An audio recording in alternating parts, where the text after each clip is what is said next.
What up? What up? What up? It's Sports Roundtable. Yes, sir. It's Sports Roundtable. And the name of this show is Let's Finish Strong. Yes, sir. Sports Roundtable is in the house. I'm your humble host, H.O.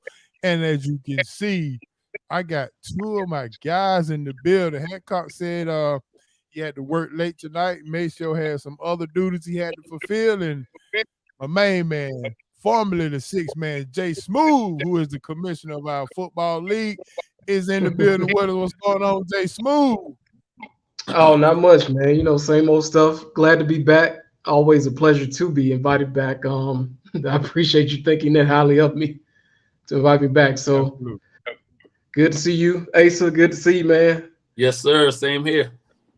Yes, Yeah, sir. and of course, the other star of the DNA Sports, you can catch them on Monday, 7 to 9 o'clock p.m. Eastern Standard Time. My main man, Mr. Asa Brown. What's going on, bro? Ham?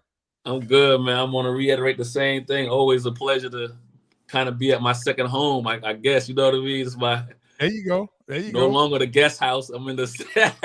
Yeah, I know, right? I got a room. Yeah. So 7 to 9 kind of fits you, right? It don't matter Yes, what sir. day Yes, it is. sir. 7 to 9 fits you. Man, we got a lot to talk about. Of course, the college football thing is on and popping, and we're gonna talk about the four that's gonna be in the playoffs. But before we get this thing jumping though, and Ace, I want to start with you. Maybe y'all talked about this, but let's get the listeners up on this Florida State suing the NCAA and the possibility of the ACC possibly folding if Yep. Florida State. I gotta pat my own self on the back. So soon as that situation went down, I don't know, Ho, if you on the chat line or not. But as soon as that situation went down, I sent a group text. I was like, "Hey, can Florida State sue?" And everybody was like, "Nah, you know what they gonna sue about or whatever." But in my mind, I was like, "Don't none of this. It's too much money that could have been made for Florida State for this to just like, you know what, we're gonna let it wash up under the bridge." And then when you start digging deeper into it, and you start seeing, you had people, heads from the ACC that were part of the voting scenario, and then you started peeling back some more and seeing, who's buddying up with who as far as the SEC and the ACC, or the lack thereof, the ACC that we're finding out about now. Florida State is like, listen, I'm losing too much money. I might as well go ahead and join the ranks of Notre Dame, especially with the 12, playoff seeds, coming about. Right. I also tip my hat to Notre Dame for standing their ground and realizing the long game. Notre Dame is always going to get invited to the playoffs. All they got to do is be 9-3. Might be some years they'll be 8-4. They'll get invited. Yeah, so Florida State is looking at this like, man, I can go 13-0 and not get invited. I might as well do this like women doing now. Me be independent. I don't need your help. I'm gonna go on my own. Do you? On my way out the door, give me all the money that I would have gotten if I had gotten put into the playoffs this year. Based on your percentage of their chances of winning this lawsuit. Oh, I don't want to say no. I don't want to say no. I don't think it winds up going to court. I think it winds up behind the doors, checks getting signed. Right. So in that aspect, no, they don't. It doesn't. I don't think it ever reaches the courtroom itself. It winds up being, a negotiation behind closed doors, and then they have this statement once Florida State leaves about, whatever the statement's going to be, so everybody can kind of walk away with their heads held high. But it's going to be a check going to get cut. Now that'll be interesting on if that check gets cut, if they're able to say how much they were given or not given to leave. You know what I mean? So yeah, I got you. But it doesn't go to court in my opinion. Yeah, Jay Smooth. How did you feel? Did you feel like it was a good move, bad move for Florida State to even take this route, or because they've been in this situation? They've been they've been under the NCAA situation for a long time. If Penn State, I think Asa was it 94 when Joe Paterno went undefeated and still didn't get into the championship game or something like that.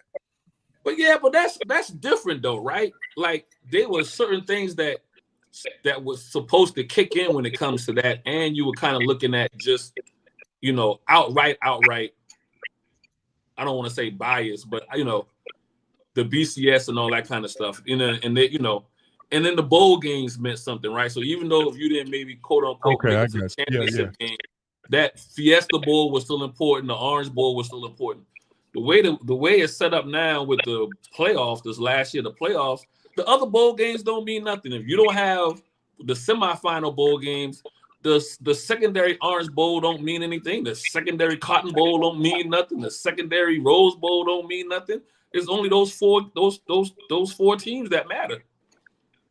Yeah, I was trying to compare it to another team that went undefeated. I guess the comparison would be what happened to Auburn in 2007. Okay. When they went 13-0 and did not get a chance to go to the BCS championship game. Right. And that actually kind of started the run. That kind of started the run of the SEC, because everybody was like, how are you going to have a 13-0 SEC team? And that year, everybody, you know, from that 2007, whatever that year was, 7 or 8, and then, you know, the next 15 years, 13 for sure, dominated, right? So absolutely.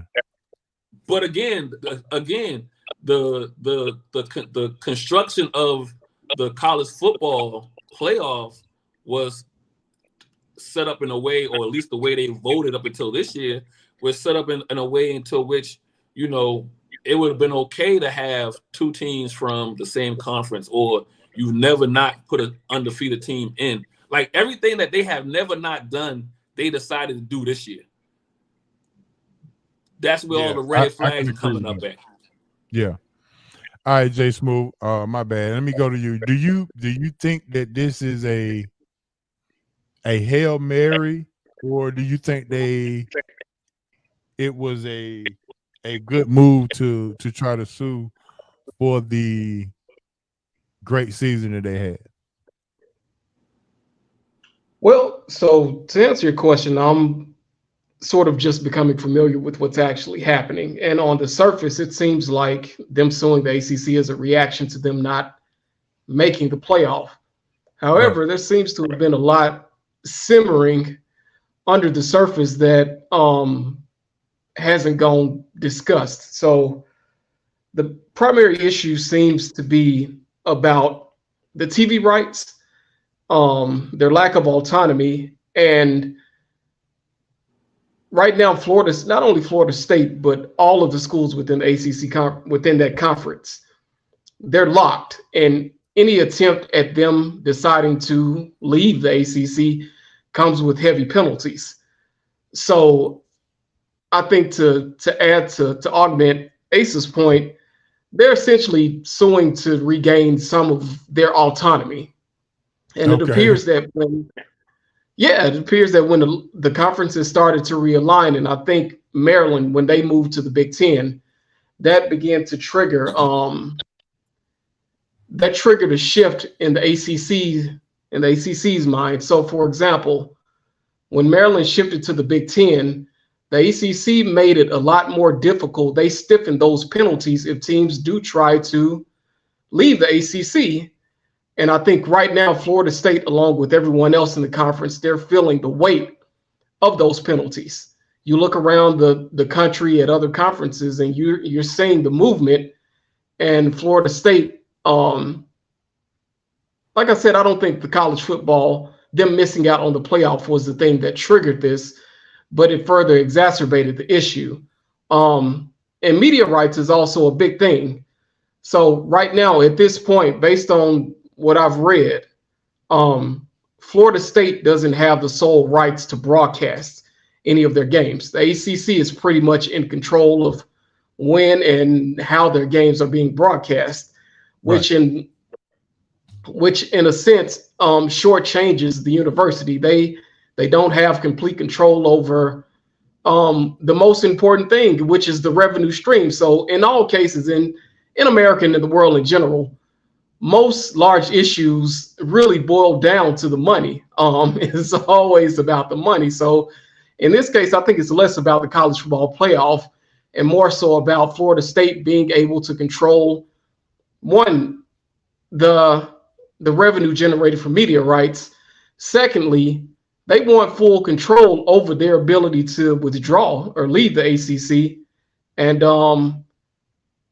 lastly, I think those are the two big issues. The playoff was saying. Go ahead, Asa. No, I want to piggyback on. I do slightly disagree. I think this actually triggered all of that. They might have been able to stand all of that if they were allowed to be in the playoffs. And the reason why we're finding out that they were not in the playoffs was mainly because of the ACC people in the room. Mm-hmm. So just imagine being married and you got a deal on the table and you find out that your wife was the one that said no to the deal. Yeah, you know what I mean? So Jay, what he's saying is that the president of the ACC voted to not start the playoffs this year. They wanted to wait till next year. And the question is being asked now by Florida State. Why? Yeah, but based on maybe they on the road. Maybe they should sue the ACC. Well, go ahead. Well, just based on what I'm hearing, it seems like the ACC from top to bottom has complete structural issues. It seems like no one is doing what's in the best interest of the conference and every team in the conference. The ACC is in shambles at this point, and it may be in the best interest to disband the entire conference because Clemson is no longer relevant. Florida State had a great season. Miami is no longer relevant. I mean, Virginia Tech, I'm not sure how relevant they ever were, but North Carolina had a pretty decent year. ACC was a basketball conference. Has always been one. Very true. Very true. And this is the point that this is the point, I guess, that to your point, Jay, this is the point that the committee is trying to make to the public is that look at the conference. You didn't play in the strongest conference. Everybody you named, Clemson, North Carolina, Miami, Virginia Tech, and Florida State went undefeated. I mean, can you imagine if Alabama was in that conference, wouldn't they have gone undefeated as well? Oh, absolutely. I mean, but in that scenario though, HO, then you wouldn't have left Alabama out because you wouldn't. But Alabama got the Nick Saban. Alabama got the Nick Saban influence as well. Correct. Now, Jay, everything you were saying, the question for me on all this is how much did the SEC give Texas to come to come? Because Texas had their own. Within the Big 12, they had their own. They may still have it, but they had their own TV network. They controlled the games and when they get showed and played. They controlled the revenue, and they still said yes to come to the SEC. Yeah, they did. Who cut that check? Or what check was cut? I'm not sure, but I imagine that the deal was probably favorable for Texas and the ACC. I think they both stood to benefit. I think it's a mutually beneficial partnership for Texas and the SEC. And I can't think of Greg Sankey. He's the commissioner of the SEC, right? Is that his name? Greg Sankey. Mm-hmm. Yeah. Thank you. The SEC is the jewel of college football, and for that reason they've been able to secure a lot more favorable media deals, and as business people within that conference, they seem to have a better grasp or understanding of what's going on. And not only that, the marquee names, Kirby in Georgia, Nick in Alabama, the ACC they have no two schools at this very moment. Other than Clemson and Dabble, like I said, this year was a bad year for them, but still, I could call Dabble's name and everybody knows Clemson. I can't call the North Carolina coach, which is Mac Brown. Mac Brown, but more people still associate him with Texas.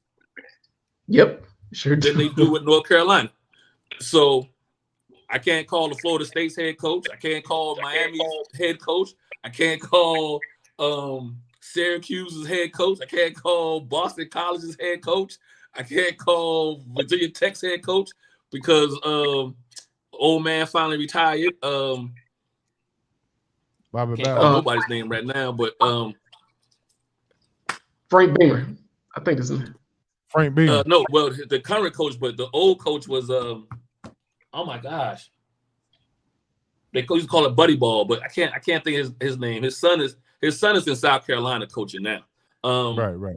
You talking about Lou Holt's son? Huh? Lou Holt's son? No. His dad used to coach at Virginia Tech for like 25, 30 years. Beamer. Frank Beamer. Yeah. So I mean, but I don't know who the coach is now at VTech since Beamer's left. And like I said, his son is down in South Carolina. I don't know for how long because they went below. Did they make a bowl game this year? No. So they were supposed to be 8-4, 9-3, and they definitely underachieved this year. So who knows how long he's going to be there? But it just drives the money. I just think this year, with it just being so blatant and the last year of the college football, I'm with Florida State. I'm making all the noise I can make on my way out the door. Yes, I'm going to take this financial hit, but I'm better off next year going 10-2 next year and being in the playoffs and controlling my own money than I am being 13-0 and being left out. Right. So let me respond to Bob's comment right here. So the NCAA was pushing to have somebody from the ACC to be relevant. So they pushed Dabo Swinney into that seat. So it wasn't that Clemson was, I mean, they were good, but the pushing of the NCAA still controlled the narrative. So they pushed Clemson, they wanted to have Dabo. He had ties with Nick Saban and things of that nature. So they was going to push that. So that's why Clemson was as relevant as they were when no one else were in the conference, because they had to balance out the conference. Somehow they had to balance out the region. So nobody from the ACC was stepping up. So, and to that point, and then you got to remember, Sunshine was there, Deshaun Watson was there. So it made for marketing to be very, very good at Clemson. They hadn't had that since, but at that time it was a good push to push the Deshaun Watson and Sunshine to that level to where Clemson is relevant, and they wanted to see them guys in the national championship game, bar none. So that's why Clemson was relevant then. All right, let's move on to our next topic, and that is NFL football on Saturday. Jay Smooth, do you like it? Yeah, as a football fan, I mean, it never hurts to have more football. In a sense, I mean, I think one could easily make an argument there that the NFL has completely oversaturated us with football. But I think anyone who's a fan of NFL football, and I think as sports betting becomes a greater influence upon the game, I think the NFL is even more incentivized to increase their availability. Like at some point, I envision seeing NFL games on a Friday. Possibly, I won't say every day of the week because the players every day of the week except for Friday. It's coming. Tuesday night football is coming. They might skip Wednesday, but Tuesday night is coming for sure. Mm-hmm. If they're going to wind up expanding a couple more teams or winding up going worldwide to either the Mexico or definitely pushing to this European type league or whatever, it's going to be a Tuesday night game for sure. Yeah. Yeah, absolutely. Go ahead. So, Asa, what your thoughts on? Well, I guess you started your thought. But go ahead and finish. Do you Well, like I mean, Saturday NFL football? I like the Saturday this time of the year. I like it when it's during the holidays. To Jay's part, I don't want to see it.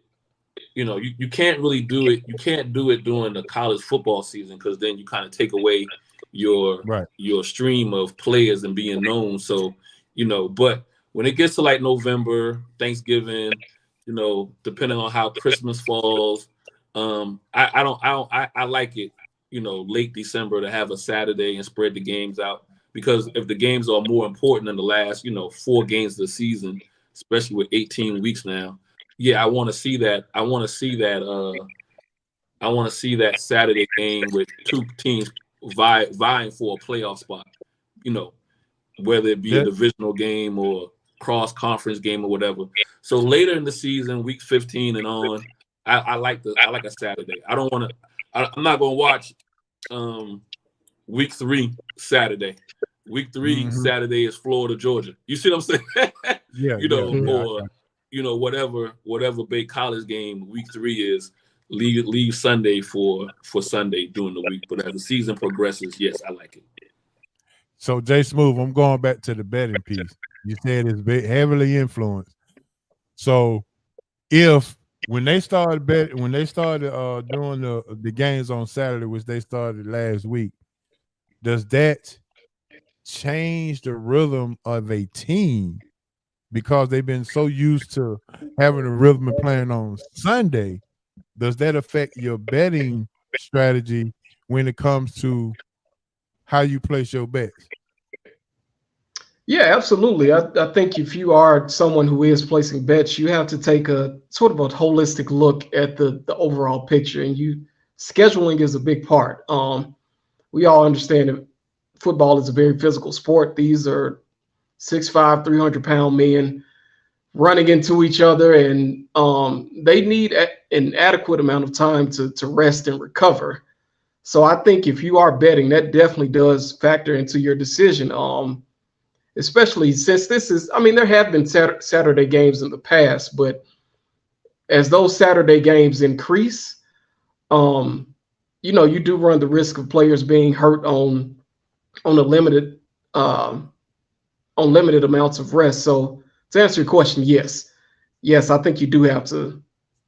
That does play a factor when deciding, hey, do I want to take Jacksonville +6 or whatever? So, right, I got you. Asa, to you, I'm pretty sure you double and dabble into the betting scenarios, and does it affect your betting strategy if the game is on Saturday? It affects you. Yeah, it affects now. I think at some point they're going to have to expand the roster some more. So, they're going to Jay's point, there's no way around, unless you add 2 more games to the season, you go to 20 games. There's no way around being able to give a full 5 to 7 days like you do on a Sunday to Sunday. So, they're going to have to, in order to kind of have teams at a high level playing, they're going to have to expand that roster. And so when they do that, then that will then trigger back to the betting, because now I'm betting on injuries. I'm betting on, to Jay's point, well, Jacksonville just played 4 days ago. They played a Thursday night game. Now they got 6 days of rest because they got to travel. So really they got 4 days of rest. You know what I mean?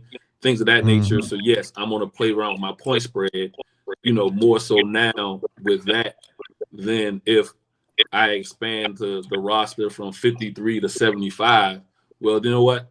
I can now kind of bet based on a regular 5 to 7 day rest period, because that middle linebacker they're gonna be starting is gonna be fully rested, not not depleted on days rest. So they're gonna have to do something, because it's getting to a point where you really see the line drop immediately, and then how much of that is being artificially boosted to get people to come and put money in. You know what I mean? Right. So this what I say. they expanded the schedule without expanding the roster. But then the So- same breath talking about they're concerned about safety. It don't go together. Yeah. That to me. If you expanded the schedule, you have to expand the roster. And then you basically saying the last 3 weeks of the season we gonna play on Saturday when college football season is out of the way. So I mean, you have to atone for injuries and things of that nature. So, it's a fight to expand the roster, period, if you're going to extend the season the way that you did. So Well, two things, HO, though. I blame the Play Association for not sticking to their guns the last couple of years when it was time, when you knew they were going to go to 18 games and what they were asking for, they knew what they were asking for. The owners were going to ask for extra games, so you should have just stuck to your guns in reference to the roster and being expanded. And then the second thing is the NCAA has helped the NFL because, again, with the playoffs, the 14 playoffs, nobody's watching the RL Superdome bowl game. You know what I mean? Nobody's watching, unless that's your team. But nobody's watching, Mayonnaise Bowl on a Saturday in Charlotte, North Carolina, because unless that's your team, nobody's watching it. You want to ask me to watch Louisiana Tech against, you know what I mean, against Toledo, or am I going to watch the Ravens in Miami? You get what I'm saying? Right. On a Saturday. Yeah, I'm taking the Ravens in Miami. I'm not watching Louisiana Tech and Toledo. No. All right, cool. All right, let's move on to our next point. Cuz say they don't care about safety, so I obviously I agree with that.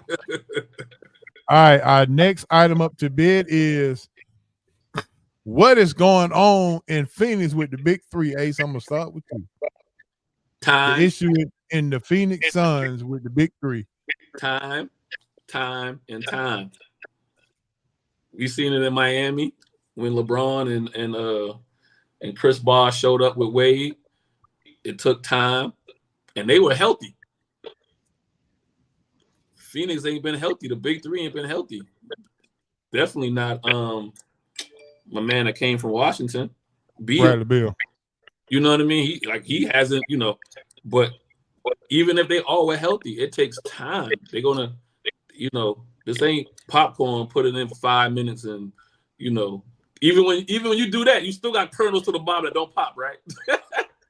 Yeah. So it's time. So I'm not concerned with them. I feel if they don't have any major injuries, they should be okay come playoffs. I don't see them getting to the championship round because they don't have, to me, a strong enough bench to go against like Denver. But they should be able to make the second round or Western Conference Finals with those three. But right now, they're one game under 500. There's no way that you could have expected that before the season. I kind of say yes, because Beal didn't come into the season healthy. Durant didn't come into the season healthy. Okay. So for them to be at 500 plus, what do we always say about the NBA? The season don't start till when? After Christmas. The season just started yesterday. So if they have 500, they in good shape. Yeah. All right, Jay Smooth. What do you think? What's your take on the big three in Phoenix? I'll take more of the macro approach. Matt Ishbia, the Phoenix Suns owner. I understand that people are in a hurry to win now. A lot of teams and ownership groups have taken sort of the microwave approach, and it's great to have three big stars. You definitely need stars to win in the NBA, but I think the importance of having a solid bench, solid role players off the bench is greatly overlooked in today's NBA. And Matt Ishbia and the Phoenix Suns, the organization as a whole, they pushed all their chips on the table on three guys. Two of those guys are, as they've gotten older, their availability has always been in question. Kevin, and I'm more to be specific, Kevin Durant and Bradley Beal, they're always injured in some way. I think the Phoenix Suns as a whole, I think their approach was a bit short-sighted. I would have rather have seen them stayed with a guy like Monty Williams and built around Devin Booker to build something that's sustainable. And I mean, Monty is having his own issues in Detroit right now. But I think if you're Phoenix, you missed out on an opportunity to truly build around Devin Booker and build something that's sustainable. Because honestly, there's still a lot. There's still 50 plus games left in the season. So Phoenix has time to right the ship. But I don't foresee this team winning a championship due to their lack of depth. And we're seeing right now, there are reports that Kevin Durant is frustrated. Eric Gordon is frustrated with his role. There's probably a lot of things that we just don't know. So when you're looking at the upper echelon, the elite teams in the West, the Timberwolves, the Denver Nuggets, I'm not sure Phoenix can compete with those teams at the moment. So I think this situation will be exact. It will play out in the same way that the Brooklyn Nets situation played out. That's what I foresee. Woo! Okay. Jay, I can't. Woo. Hey Joe, I don't know. You can go behind that one. He hit 4 points and gave you an extra credit. Hey, so just know I know who to call when it's time to talk that talk. Because listen, I agree. Mikal Bridges was a budding star right up under Devin Booker. And you kind of took his confidence away, but he picked it back up very, very quickly when he got in Brooklyn. So you had an opportunity to build around a Mikal Bridges and a Devin Booker. I mean, which Mikal Bridges is the defense that they're missing. As Cuz said right here, there's no defense in Phoenix. Well, Mikal Bridges was a defensive player. He was there to protect Devin Booker. So when you traded him away, you traded away the defense and you went for offense, and now you one game under 500. So you get what you get. I'm gonna piggyback on Jay. I feel like Phoenix Suns, and this is new ownership, right? So you also got to, in context, you got to remember, old ownership kind of did Monty wrong. They chose what's the center's name? Oh, DeAndre Ayton. They chose Ayton over Monty. You know what I mean? And it was like, for Monty, the one job he had was to make this first round of this lottery pick work, and he didn't make it work. But they chose Ayton over Monty, and I think that was the mistake of the old ownership. So new ownership comes in, and I got to make a big splash. But I think new ownership, I'm gonna compare them. I'm gonna compare them to like Bitcoin. Everybody got on Bitcoin early, made money. Same thing with everybody that did the big three, made money. Now you come on the back end with Bitcoin, and it's regulated. The big three is now regulated. To Jay Smooth's point, is regulated in the sense that you got older players as the big three. Beal is hurt, or stays hurt, or often stays hurt. KD, not only does KD stay hurt, KD sometimes is non-motivated. Like I'm gonna call him a mama's boy, and I ain't trying to be negative with that connotation, but he's sometimes with his emotions. You know what I mean? KD could be all in, and then a month from now, he got 3 burner accounts trying to find out who's talking bad about him. He might be on one of our accounts after the night if he hears this show. You know what I mean? Yeah. So he's not a consistent enforcer. And then back again to what H.O. said, you decided not to build around Booker, but some of that really falls on the old ownership and the new ownership. Like, I just spent a few billion on this team. I got to make a splash now. And I hadn't heard this take before, but I'm almost likely to be with Jay Smooth to be like, they're going to wind up like Brooklyn. It may not burn as fast as it did in Brooklyn, but maybe 1 year and it's all done. Is anybody fault LeBron for this win now? Situation that we fought Golden State for being so good and everybody trying to pony up and get together players to try to beat them, or do we blame LeBron for what he did in Miami to see that, you know, maybe not this year, but maybe next year we can win 2 out of 4 rings? Actually, I blame Boston, man. Boston really started this. Okay. KG, Ray Allen, Paul Pierce. Yeah. Yeah, that's fair. And they only won 1, or did they win 2? They Just won one. Just 1. They went back. 2008. Yeah, they went back, and Ray Allen didn't show up in that one. If he had scored 12 points a game, they would have beat the brakes off the Lakers. But yeah, he averaged 9 or 7. Hey, so is Rajon Rondo go get mad at us because we called him the big 3 and he was a big part of that? He might. He was a key cog in the machine. He played a huge role, and Rondo was elite. I mean, at the moment, I don't think history looks back on him as favorably as he should. But if you look back and watch the tape from those Celtics years, Rondo was the real deal, if you ask me. Yeah.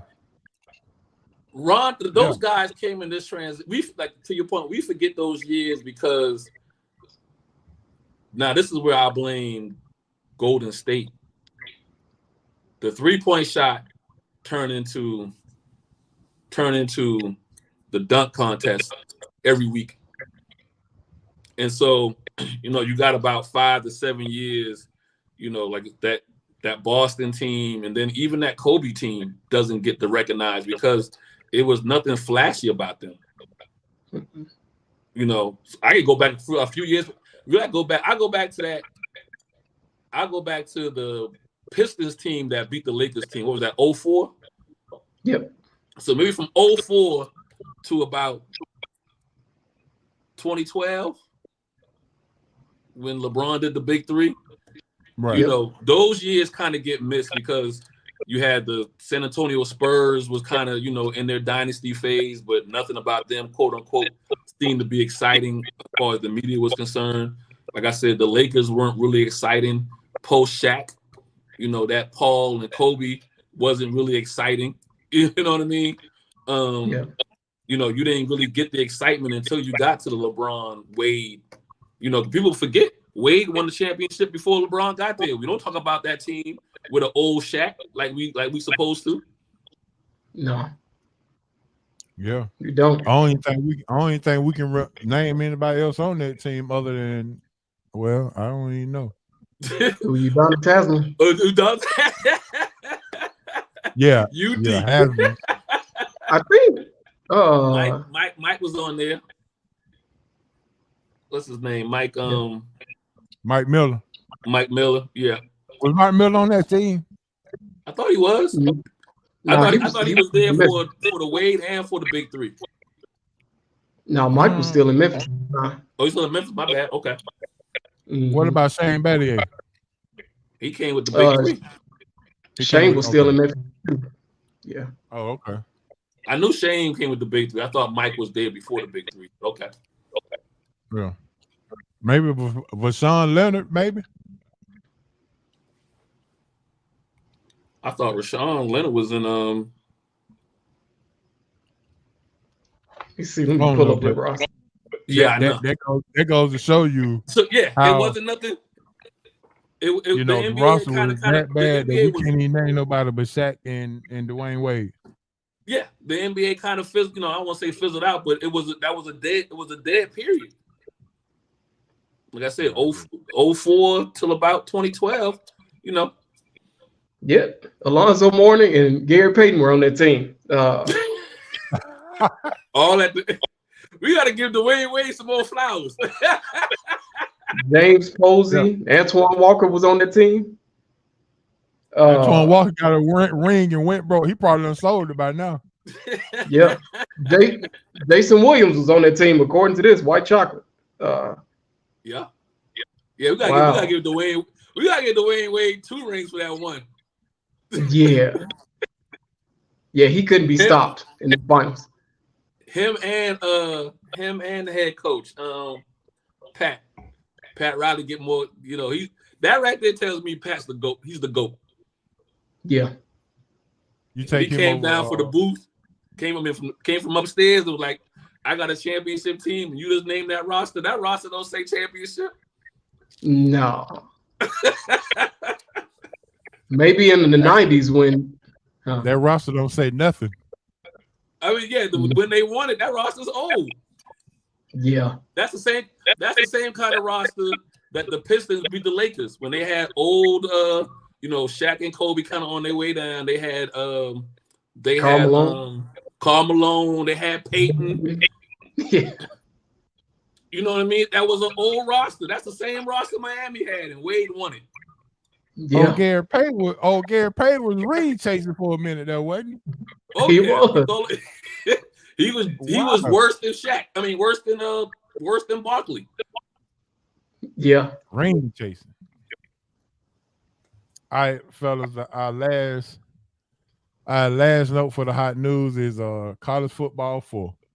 Who do you have going to the championship game this weekend? Or this is it Monday? Monday. Who do you have?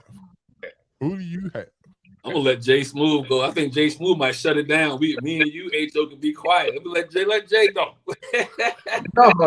No, I won't shut down. Let me see. Hold on one second. So you got Michigan, Alabama, Texas, Washington.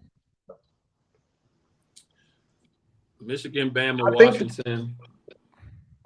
Let me see. Texas.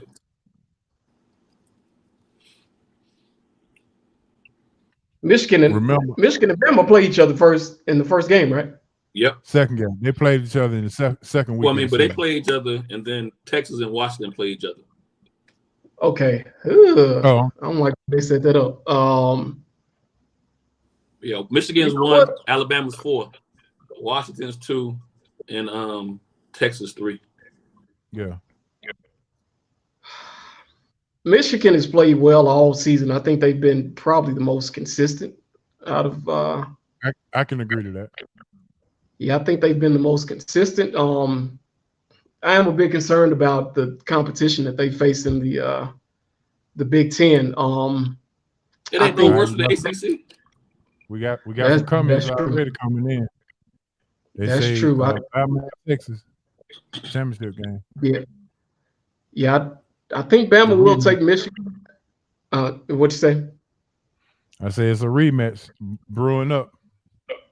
Yeah, you know what? I like this kid, Michael Penix Jr. at Washington. I think he can do a lot with his arm and his feet because if I remember correctly, he's a lefty. Very unorthodox throwing style, which you don't see much. If I'm picking right now, I'd take Bama to win it all, but I think Washington will beat Texas, and I think we'll see Bama in Washington and potentially another route like we saw it last year with Georgia and TCU potentially. Hope that doesn't happen, but.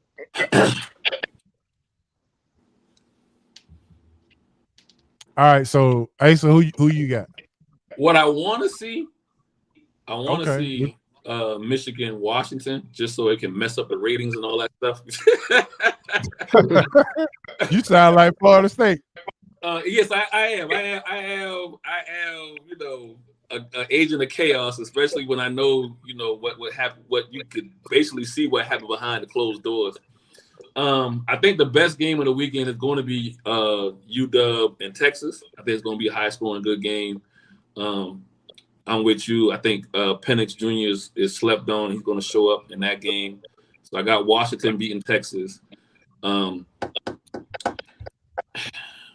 talked about Michigan being the most consistent team, but you're a different team when you don't play for 3 weeks.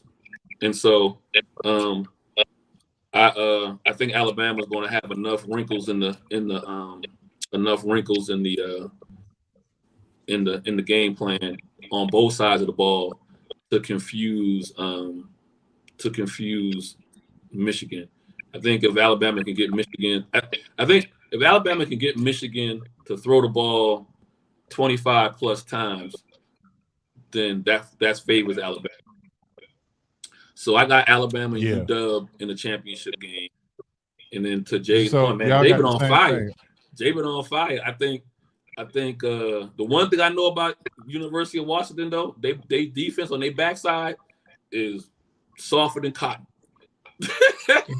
And so that's why I got a high scoring game, but I think Penix winds up outshining in that game. But when it gets to the championship game, if it's Washington and Alabama, I think it winds up. They won't be as bad as what Georgia did to TCU. It's nothing going to be that bad. Nothing's going to be that bad. But it will be, I think, a 3-score game if Washington and Alabama meet them. I think Alabama beats Washington by plus 17 points. So. Okay. This is what I say, and this is the way I look at it. Both of your most experienced and consistent coaches play each other, which is Nick Saban and Jim Harbaugh. More of your newer coaches, Steve Sarkisian and I can't even think of the coach in Washington name, but they're your kind of first or second year in D1. Exactly. Yeah, this is second year. So I think, if you ask me, what I've learned over the years of watching these sports is follow the money. Which two teams that's going to generate the most revenue and the most money? Texas, Alabama. You ain't nowhere in the hell you can tell me ain't nobody in the nation in the United States of America has more money than the oil in Texas. Period. Nobody, no state in America has more money than the oil in Texas. So you getting the de facto SEC championship game again anyway? Because Texas will be in the SEC next year. So it's de facto. Well, yeah. So I think that Texas win and Alabama win. You got the most money. The Texas story is this is a rematch. And this is the matchup that's going to get everybody in the nation to watch. Remember last year, nobody. Now the only other thing about this is, and I'm with you guys on this. Nobody past Texas last year watched the game. No West Coast teams was in the 4. Period.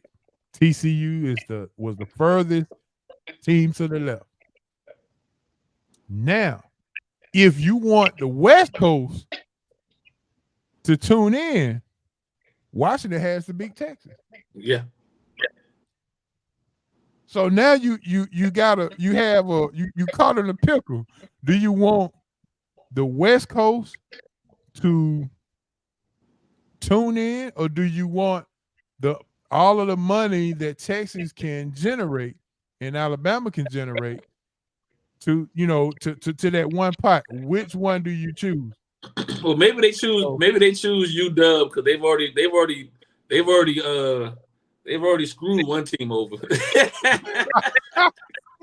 So maybe they try to make amends and let the UW Texas game play itself out the way it's supposed to be without having their thumb on the scale.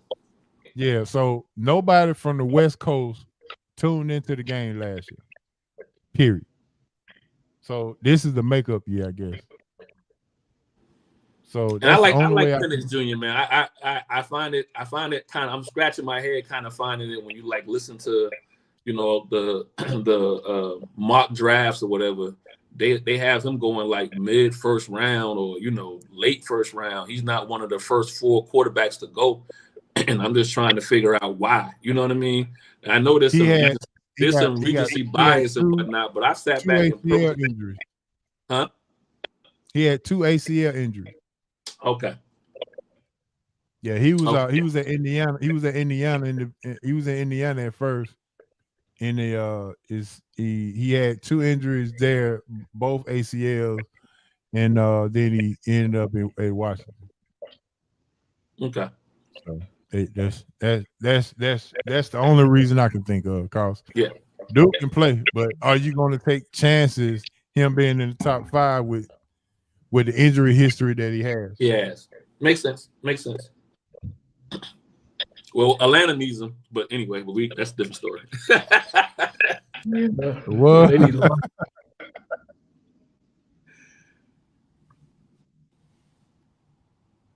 Yeah, they need a lot here. Yeah, so all right, so we all say Bama is going, and I say, well, it's a toss up with Texas and UW. I can see reasons for both to make it. Mm-hmm. And, I'm going Bama and UW. That's my final. That's my final. I'm going Bama and UW, and I would love to see Michigan UW, but they're not going to let that happen. They'll start the game over to get Bama in the championship. So it'll best out of 3. Yeah. And how engaged is Jim Harbaugh? That's my question. I know he's been in and out for the entirety of the season. But is this his last season at Michigan? And how engaged is he? I think he has to leave. Some say it is. Go ahead, H.O. I say some say it is. Some say, with the cheating scandal, that was the straw that broke the camel's back. Yeah, I think behind the scenes they've told Michigan, like, you know what, we won't dig any further if we know he's gone. Yeah.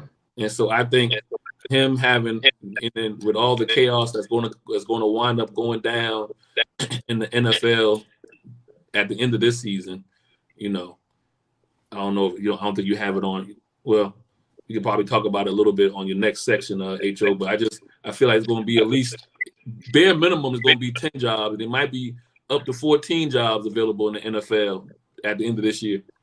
Well, I think you got the record, Asa, for calling out how many jobs will be available. I think last year you was spot on.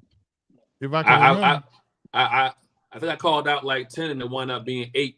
I'm at 12 this year. And I think it could, like I said, it could be 14. There you go. See what I'm saying? So yeah, you the man to call it out. Well, since we on that, before we move to Ballers or Busters, what is your thought on Tomlin? Is he in or out? Well, on my show, my counterpart Don said I can't say Tomlin's name because I've been on this since before the season started. My only question was if he goes 8-9. Well, if he goes 9-8 and they don't make the playoffs, another winning season but not making the playoffs, what does Pittsburgh do? Everybody's told me Pittsburgh don't fire coaches. Pittsburgh doesn't do this. They don't do that. But my thing is, there's 4 franchises that you look at differently than everybody else. San Fran, Pittsburgh, I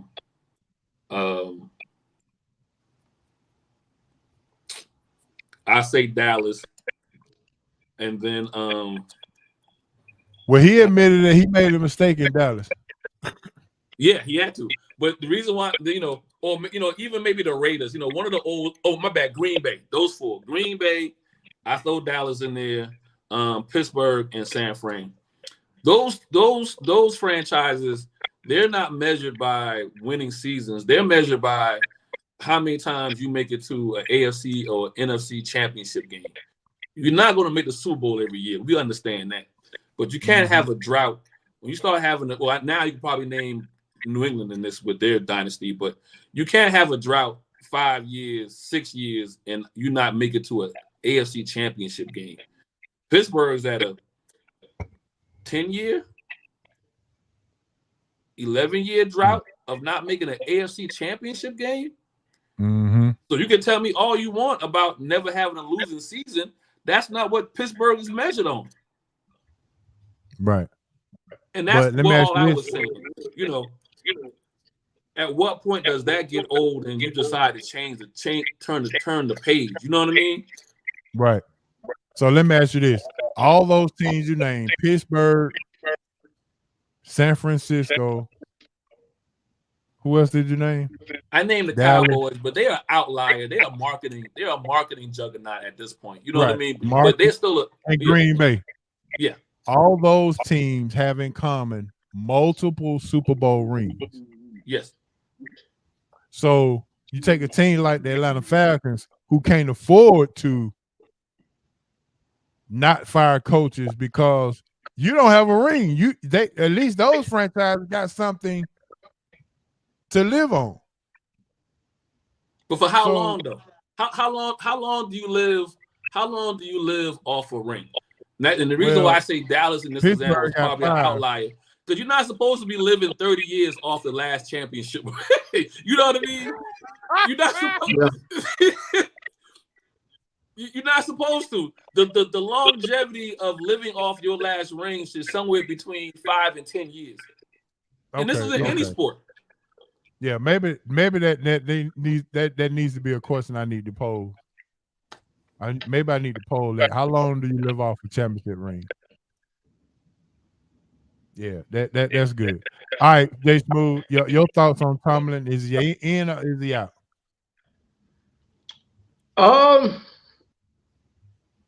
Just looking at the history of what the Steelers have done, like Ace was saying, they're inclined to stick with their coaches, and at the moment, I haven't done an in-depth study into the Steelers, but I'm not sure if there's a great reason that they should move on from Mike Tomlin. I think he's still a two-time Super Bowl winning head coach. Nah, he's been it twice. He's won one.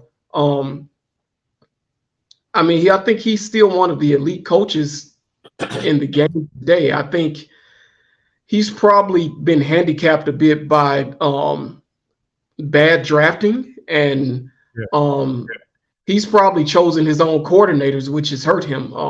How Matt Canada remained in that job for so long is still a mystery. I don't understand that. And I think the elephant in the room still remains Ben Roethlisberger. They stuck with Ben a little bit longer than they should have. But there have been some decisions over the years, for whatever reason. I'm not sure what the culture is in Pittsburgh, but they have a knack for breeding really talented guys, but then the guys seem to implode at some point, whether it be what's the receivers? The receivers this year. George Pickens and the other kid. You can go back to Anthony Brown. You got Juju Smith. You got my man that wound up going to Chicago. They traded him. The Notre Dame kid, what's his name? His name? I know you're talking about. I can't think of his name. They traded him for a can of sardines to Chicago. Yeah, they did. I'm not sure what it is about the culture in Pittsburgh that's causing these players to implode, and I don't think it's a coincidence that they've had a string of incidents with players that have sort of expressed their displeasure with what's happening in Pittsburgh. So, I mean, looking at it from that lens, it might be time for the Steelers to reset. Was it Montavious Bryant had an implosion in Pittsburgh? Yeah. Yep. Yeah. So, go ahead, H.O. So I was gonna say, if you listen to the Pittsburgh radio station, everybody is ready for Tomlin. They've been calling for his head for about 3 years now. Wow. But that's fandom. Yeah. That's fandom. So I'm gonna defend Tomlin, and then I'm not gonna defend him at the same time. Like, I'm gonna slap him and then I'm gonna pat him on the back at the same time. You brought up Jay, his coordinators, right? He hasn't done a great job these last few years in picking Tomlin's an old school coach. He's one of the few left. You got my man out there in Seattle and Pete Carroll. You got Tomlin, and then who's left? Maybe my man in Detroit is this way too, where he's the head coach. He's not a coordinator, not a defense coordinator. He just coaches. He's a leader of men. Leader of men. There's not too many. Most times now, you bring a coach in, you either got to be an offensive coordinator or you got to be a defensive coordinator, either way or whatever. So there's very few of those guys left. Tomlin's the best of the best with that. I wonder how much behind the scenes does he really have the autonomy, the ability to do what he wants to do. And the reason why I say that, I go back to when they made the decision not to keep the running back, Bell. Le'Veon Bell, and they decided to keep Antonio Brown. And you still had 2 good seasons left with Ben Roethlisberger. And what's the best thing you can do for a quarterback is have a running back. And they decided not to pay Le'Veon, and they kept Bell. To me, at that moment, they've been downhill ever since. They've been doing 2 things, trying to replace Antonio Brown, and then also simultaneously trying to replace Le'Veon Bell. All in the meanwhile, Ben Roethlisberger fell over the cliff. Yeah. And so it's been amazing for him to keep them together, to keep them at 500. But then at what point, that's why I get back, then at what point do you say that, hey, we haven't, we eat steak here, you know what I mean? We don't eat chicken, and we don't, you know what I mean? I ain't had a steak meal in a minute. Why not? So I want, how much is that behind the scenes ownership, and he's not going to come out and say it, you know what I mean? But and maybe that's where he doesn't have say in players, but he has say in keeping coaches. Mm-hmm. Well, that was the first time that they ever fired a coach in the middle of the season. And the word is they told him it was either him or you. Wow. You knew that what was gonna happen then. So you know what I mean. So that's another reason I just think it's time for him to go somewhere else and have a fresh outlook. Yeah, I got you. Let me go back. I forgot to give my sponsor this shout out, but the hot news is sponsored by Big Easy Grill. Big Easy Grill, the best seafood, Louisiana seafood spot in town. Big Easy Grill, 1193 Collier Road, where you can get the best crab claws, the best shrimp, the best catfish nuggets in town. Go on over to Big Easy Grill. Let them know SRT Sports Roundtable sent you. You get your 10% discount on any meals, $25 or more. All right, so I had to get that in just to make sure that they get their pub. But what we're gonna do, fellas, we're gonna take a quick 30-second break, and we're gonna come right back. And we got some ballers and busters coming up. So, ladies and gents, this is Sports Roundtable. We'll be right back. So y'all hold tight.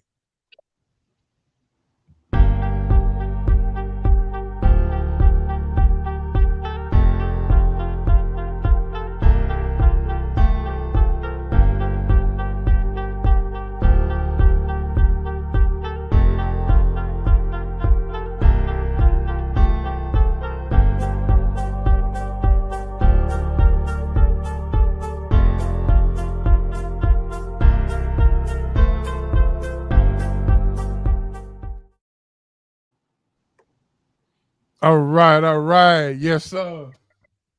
We back in the Saddle Sports Roundtable with your main man, H.O. We got Asa Brown in the building. Jay Smooth is also in the building with us. So, we had the hot news was hot. Hot news was hotter than hot. Hot fire. The hot news is. So, but now we about to jump into some real good old fashioned, and I say good old fashioned, some good old fashioned ballers and busters. Yes, sir. Everybody in the chat, put your ballers and busters out there so we can call them out. And I'm gonna go ahead and start this thing off. My baller this week, up until last night, he screwed it up. My baller this week went out to Trae Young for the Atlanta Hawks. Trae Young had 7 consecutive games with 30 points and 10 assists, tying the Big O and some more folks that I can't remember. But Trae Young been on fire during that streak. Hawks only won 2 games. Not a good look. Can't stop nobody. Yeah, can't stop nobody. But he's been playing as good as he can play. And some would even say this is the best that Trey's ever played since he's been in Atlanta. So, but that's my ball. All right, Jay Smooth, I'm gonna go up to you, and then we'll go come down. Hey, who you got for your baller? Ball of the week, home pick, Ja Morant. Shout out to hometown. Yeah, home pick. Shout out to Ja and the Grizzlies who have gone 4-0 in their last 4 games since Ja's returned. He scored at least 30 in those few games, and was actually got a chance to check him out at State Farm Arena. HO. Okay. All right. Check him out. Is he must see? Yeah, absolutely. Must see TV streaming, whatever you want to call it these days. He is must see, and he's a unique individual basketball wise, in the sense that he does some things on the court. I won't say that we've never seen, but maybe we hadn't seen these things in quite some time. So he's a very unique individual. So can I piggyback off you real quick?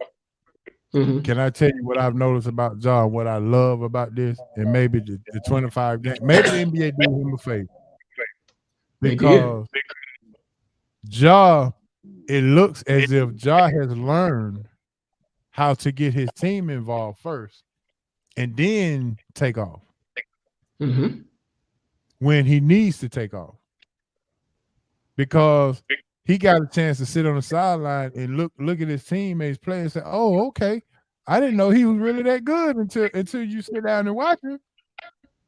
I didn't know this kid can really play. This kid can really shoot." So it looks like he gained trust from the sideline of his teammates, and we know how trust helps any kind of superstar. It helped Jordan. It helped Kobe. It helped LeBron. We understand how that trust helps. So he got a chance to sit on the sideline and see his team from the sideline to see how good they were, and to be able to say, I can trust him. I can go into the fire with him. So that's a good pick. Appreciate that. All right, Asa, who you got for your baller? My baller and my buster gonna come from the same team. Okay. So my baller is Cade Cunningham. He gave 41, tried to do all he could so they wouldn't get this buster stamp of losing 27 in a row. So the whole team or the Detroit Pistons, it's a shame when Vegas can literally put a bet out there and say, do you think you won't win a game the rest of the season? They hadn't won the game since Halloween. Yeah. That's sad. That's absolutely sad. And they're about to go 2 months without winning a game. Monty deserves better. That's the reason why I'm glad Phoenix having problems too. They did that man wrong. Yeah, but that's my baller and busters all on the same team. Cade, I get it. You tried to do it. Played 40, gave 41 to him to the Nets, and he still lost by 7. They could have gave us Smith, but they gave Monty with the same result. Yeah, no, that's right. Exactly. You could have gave who? Us. We could have been the coaching staff. We could have got the same result. I would have took a steep pay cut. Yeah, right. Isn't he the highest paid coach in the league right now? I believe so. They did give him a nice monster contract. Yeah, him or Pop, I believe. All right, my buster this week, and she should have got it last week, but I'm gonna go back. But she go get it this week. Kimberly Martin of ESPN. Oh, I was gonna go with Detroit, but I figured I'd slide to the left and let Asa have that buster. But Kimberly Martin is a buster for attacking Cam Newton for his well qualified opinion about what he thought a game manager was. Instead of arguing or debating what his point was, she went straight to his attire, straight to his job list,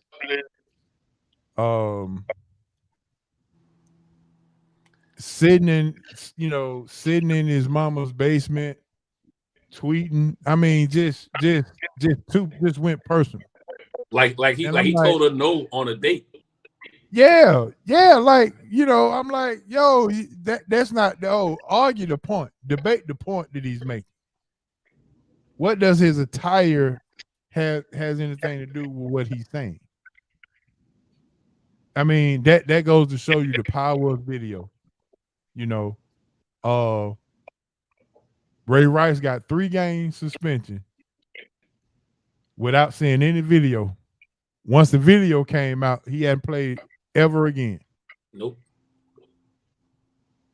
So the power of video. But Kimberly Martin gets my buff. And it's funny. It should be worse because then not even a week later, everybody who he called a game manager wind up being a game manager.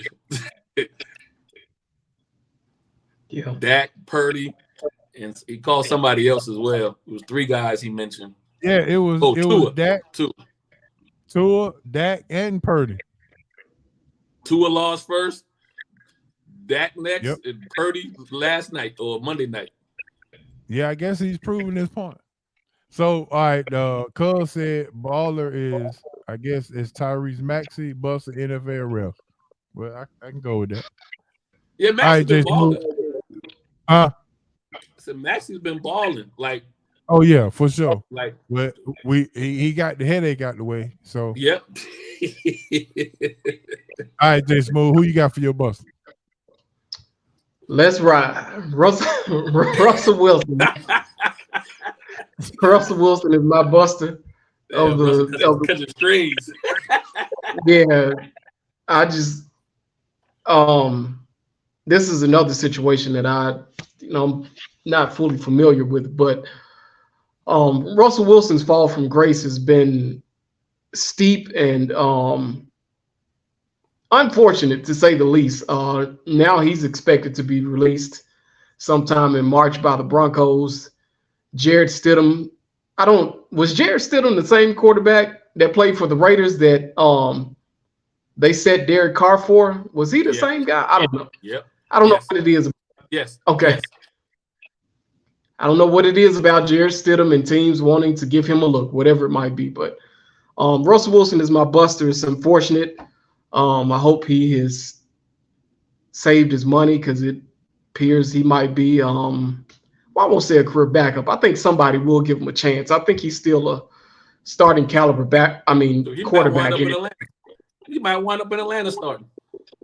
You never know. I just don't understand what's fully happened with Russell and the Broncos and even the ending of his tenure in the Seahawks. It's just real disappointing to see what's happened to him. So yeah, he's my Buster. So you saying that in March they are prepared to release him? You said? Yeah, according to reports. Yeah, they're benching him for the last 2 games of the season, and then they go release him before that money kick in, right? Yeah. Mm-hmm. Yep. Oh wow. He'll get paid some of that, but they're not going to be fitting that bill. And then when they release him, no other team's going to pick him up until after all that. There's a time frame. If you pick him up, then you kind of pick up that paycheck as well. Ain't nobody going to touch that until late. So to Jay's point, he might be on with all this quarterback carousel chairs that's going to be swimming around here. He might be on the outside looking in next year. CC coming back home? You don't know. She could become, like I said, she could. We'll see. That's a little. You know what though? I said coming to Atlanta. Nah, that ain't gonna happen. That's a little too close to the. Nah, he ain't coming here. He ain't coming nowhere south. Yeah. But my bad.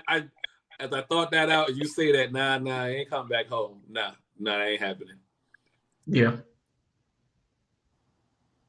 If he's smart, that ain't happening. All right, do we have any honorable mention busters or ballers?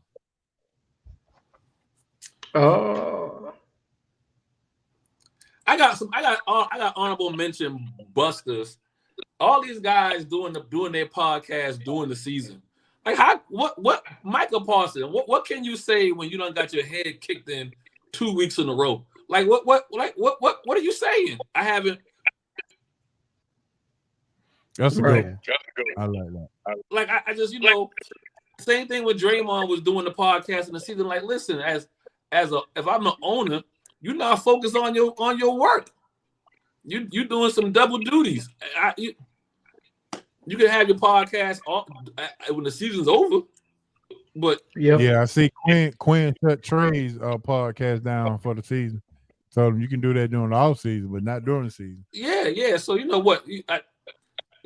What you gonna do, Michael? Like I just don't. I mean, again, Dallas Cowboys are a marketing machine. When I gave that example earlier, they're the outliers to that. But outside of that, I don't want my number one guy on a podcast. He needs to be worrying about film. And why he didn't get no sacks last week? That's true. Or the week before. Yeah. Honorable mention baller, Mark Cuban, for selling the Mavericks in the range of 3.5 to 4 billion. His initial stake, he initially paid, I think, $285 million, something like that, for the team in 2000. So, and he still is over basketball operations. So how he swung that, I don't know, but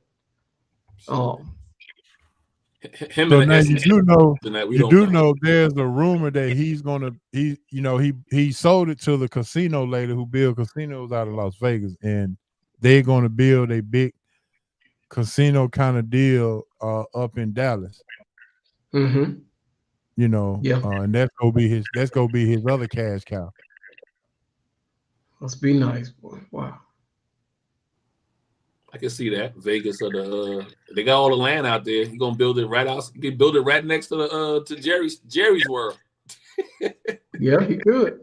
Take all they. All right, Ace. So here's a question for you in the chat. I want to know, why do they compare Michael Parsons to Lawrence?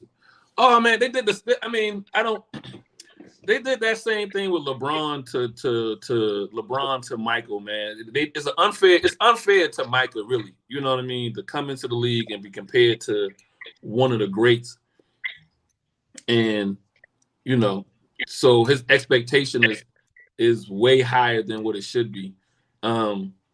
It'd be one thing if they said he has similar attributes as Lawrence Taylor, but to say he is Lawrence Taylor or will be better than Lawrence Taylor, that's unfair to him. He's not going to live up to it. But again, like I said, Dallas is a marketing machine. If he had went to Green Bay, they wouldn't have compared him to Lawrence Taylor. They just would have called him, the next best thing coming out. You know what I mean? Yeah, but I agree. They wouldn't have called him better than Lawrence Taylor before he even played a down. Yeah. Yep, I agree. They didn't do a Dominican Sue like that when he came out of Nebraska. When's the last time you had a defensive lineman have a legit chance of winning the Heisman? So when he came into the NFL, nobody was saying he's gonna be the next Deacon Jones. They didn't do that. They didn't compare him to none of the greats. You know what I mean? They didn't compare Dominican Sue to none of the greats. Yeah. But he wound up going to Detroit. Maybe Warren Sapp. I think they compared him maybe to Warren Sapp at some point. And I'm not saying Warren Sapp's not a great player, but he ain't one of the greats. Like one of the greatest D linemen ever is Deacon Jones. They didn't compare him to that. Right. I got you. I understand that. You get what I mean? So I got Michael Parsons being drafted by the Dallas Cowboys, it's a marketing machine. You know what I mean? So who can I market him to? Oh, let's call him the next Lawrence Taylor. Oh no, he's gonna be better than Lawrence Taylor. Huh? Yeah. Hey fellas, I want to get y'all opinion on this before we go to our roundtable discussion real quick. While we on Ballers and Busters, I figure I could throw this in since we ran through that really, really quickly. So, not sure if y'all got a chance to check out Kevin Garnett's video when he was bumping for LeBron, but indirectly he bumped for Michael Jordan. I don't know if he realized it, but he kind of bumped for him. And I want you guys to let me know if this is a valid thing.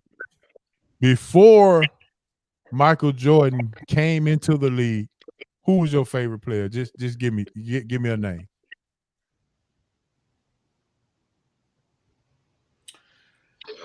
Dr. J. Dr. J. Okay. Hey. I'll go the same. I'm a '90s guy with the NBA as far as before Magic Johnson. Okay, Magic. All right, so now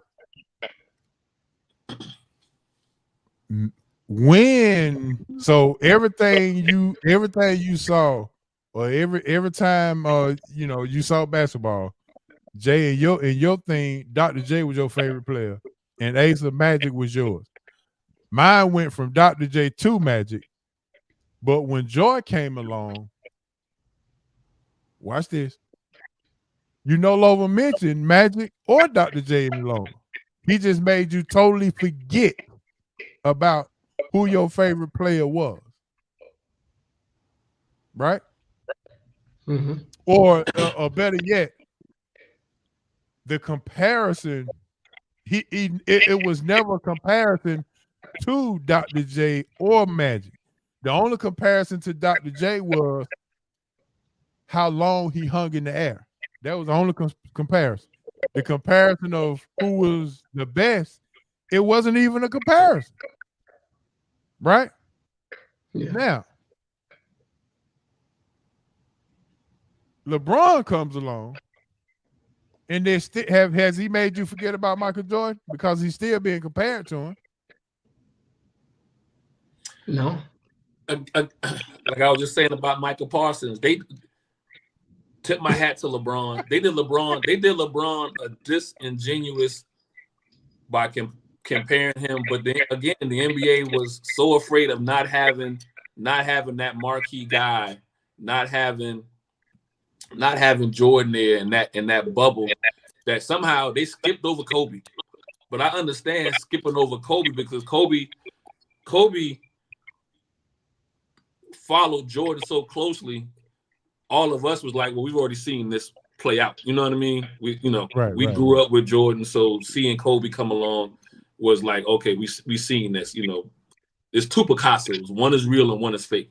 And this is that is no knock on Kobe. It's just, if you show me what's they say, what's the greatest thing you can do to a person is emulate them. So Kobe paid the greatest respect to Jordan by damn near doing everything he did. Talk like him, walk like him, chew like gum,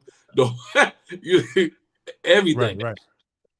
I feel like if they had compared LeBron to Magic, which should have been the appropriate comparison, he outshined Magic so much in his career. You could have then had the conversation about is LeBron better than Jordan? Because it would have then taken you down a natural way of saying, okay, he outshined Magic, he outshined Kobe, he's outshined all these guys. You could then have this conversation about going to 10 championship, 10 NBA finals in a row, whatever. And then now you can start building this case about is he better. But to come in and off the rip saying, you know what, this is the next Jordan, he's going to be better than Jordan. And he was never going to get there because he was never going to be 6-0. Right. So my question to you guys, what I just broke down, is that a fair variable to show? KD basically said Jordan was the GOAT without saying Jordan was the GOAT. Okay.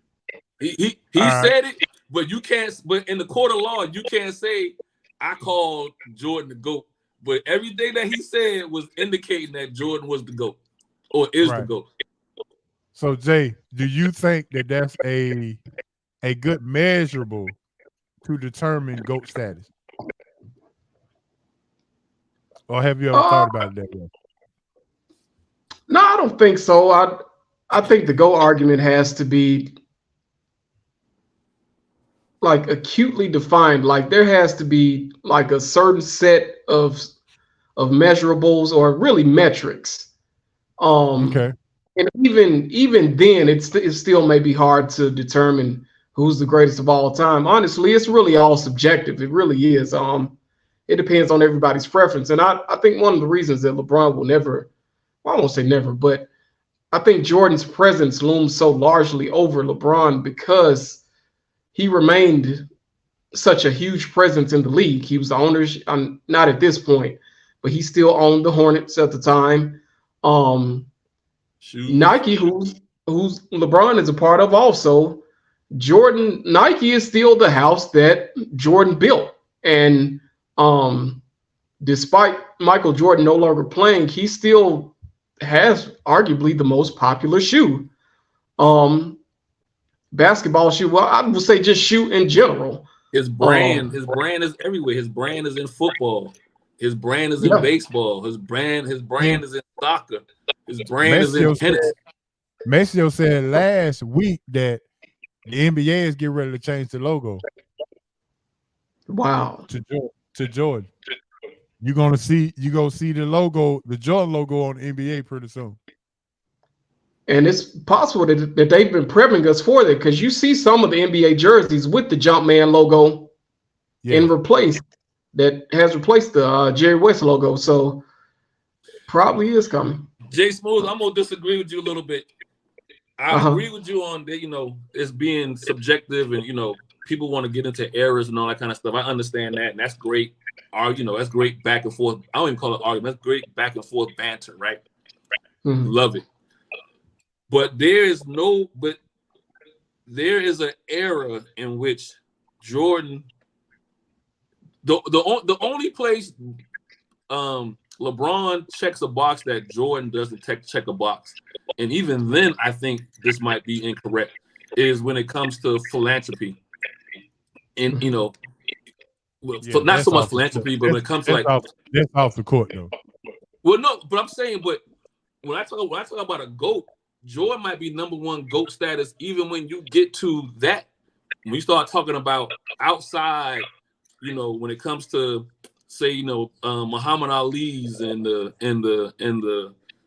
Serena Williams, when they do their, philanthropy outside, a lot of people think that Jordan wasn't involved in politics, but behind the scenes, he was doing a lot of stuff that he never made it be known because he was also protective of. He understood how the money moved. You know what I mean? So yeah, publicly, I'm not going to take anybody's side, but behind the scenes, I'm going to fund some things that I won't get recognition for, but that's not what I'm in it for. You know what I mean? And we're starting to find out those things as things move along the way and people start digging and be like, oh, Jordan funded that, or Jordan, put money here, whatever. Whereas some of the people like Muhammad Ali in the 60s and the 70s, and then you come to LeBron, building a school, all that stuff is out front, right? I see what you're doing up front, not behind the scenes. But when it comes to the numbers, there's a 10-year span that no one in the NBA will ever get to. And this man is number one, defense, offensive. I'm scoring 33 a game, and I'm also locking I'm locking down your best player in an area in which defenses has now been lightened up as far as how physical you can be on the ball defense and things of that nature. This man checked the boxes off. He checked the boxes off for 10, 12, 13 years straight. Even at the end of his career, we give LeBron credit for being year 21 and still being scoring. But Jordan went to Washington to a team that had no chance to. He went to Washington because Washington wanted to sell some seats and make the playoffs as an 8 seed. And he was still scoring 20 points a night.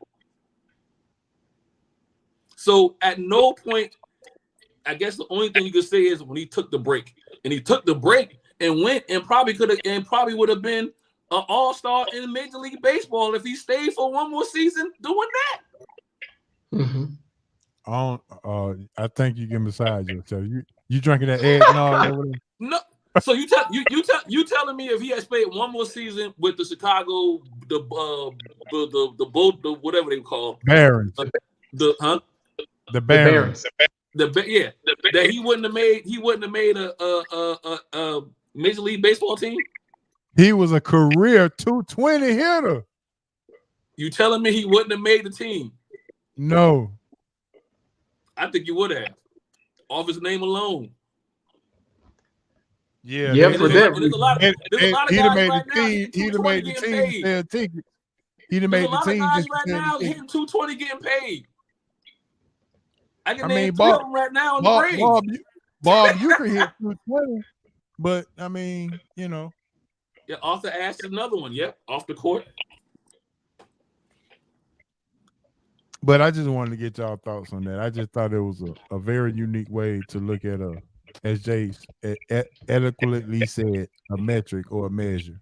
It ain't bad for LeBron. It's not bad for LeBron to be number 4 on the Mount Rushmore. There's nothing wrong with being number 4.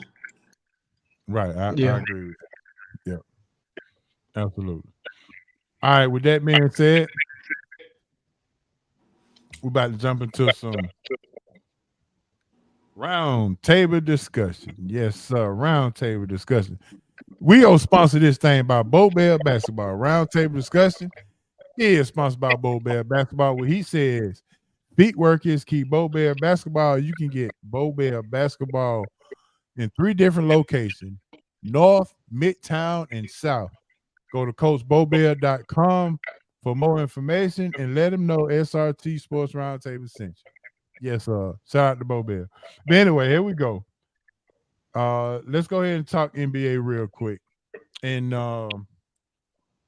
we talked about the Phoenix Suns earlier, and we talked about the Detroit Pistons. Luckily, the Detroit Lions clinched a playoff berth for the first time in 30 years. They have a home playoff game. Maybe that's taking a little sting away from the Detroit Pistons 27-game losing streak. No, it ain't.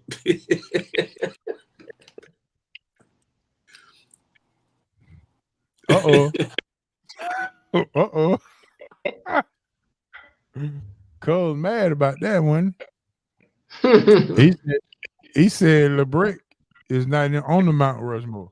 Ooh. All right, so this is my first question.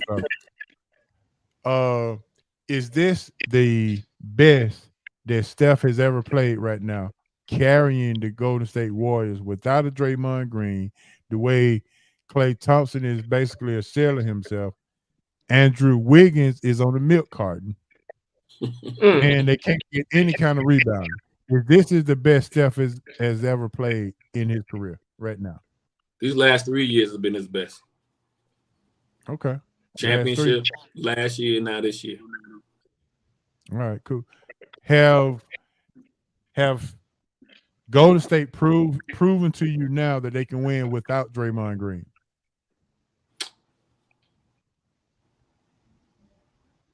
I'll reserve that till after All-Star break.